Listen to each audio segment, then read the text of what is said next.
जो हमारी 18वीं तरमीम हुई है, इससे पाकिस्तान में हेल्थ को नुकसान पहुंचा है।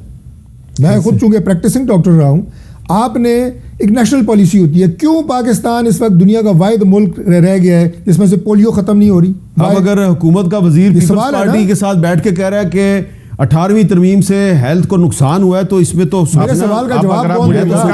मेरे सवाल का जवाब कौन देगा कि अफ्रीका में, आपके अफगानिस्तान में पोलियो खत्म हो गई है, पाकिस्तान में खत्म नहीं हो रही। वजह उसकी ये है कि वो वफाक के पास है ही नहीं। पोलियो आज भी वफाक की मिनिस्टर उसको लीड करता है, इसीलिए आपने देखा कि देखें वफाक की मिनिस्टर लीड करता है कागजों में। नो वे आप देखें, हम पॉलिटिकल वर्कर हैं यार, मुझे बात करने देना, आगे मुझे बात करने, फिर आप पूरा टाइम लें। ओके, इस वक्त मैं सिर्फ आपको एक नुक्ता बयान किया है। कई ऐसी चीजें हैं आपकी जो एंडेमिक की शक्ल में आती हैं। कोरोना आया, उसमें वफाक का मैं समझता हूँ मेजर रोल था। सूबे ने ताउन किया, आपने कंट्रोल किया।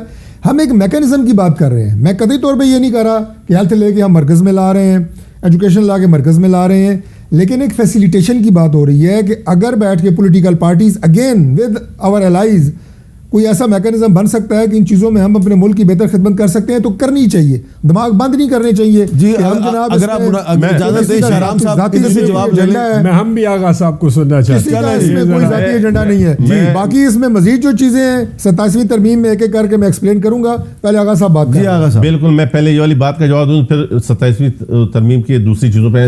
इन्होंने कहा कि 18वीं तरमीम की वजह से हेल्थ तबाह हो गया है। 18वीं तरमीम की वजह से ये इल्जाम मरियम बीबी पे लगा सकते हैं। आप आ जाएं, मैं आपको सिंध के अस्पताल में, आपको मैं अफगानिस्तान का पेशेंट दिखा सकता हूं, मैं बैरून मुल्क पाकिस्तान से बाहर के पेशेंट, मैं पख्तूनख्वा, मैं आपको बलूचिस्तान पंजाब के पेशेंट दिखाऊंगा, और मुफ्त इलाज हो रहा है। और दुनिया रिकग्नाइज करती है कि वाकई में वहां पर हेल्थ फैसिलिटीज मौजूद हैं और बेहतर है। और ये बेहतरी कब आई है? कब कहा है कि हम वो फेडरल गवर्नमेंट उनको कब्जे में ले रही है? हमने कहा है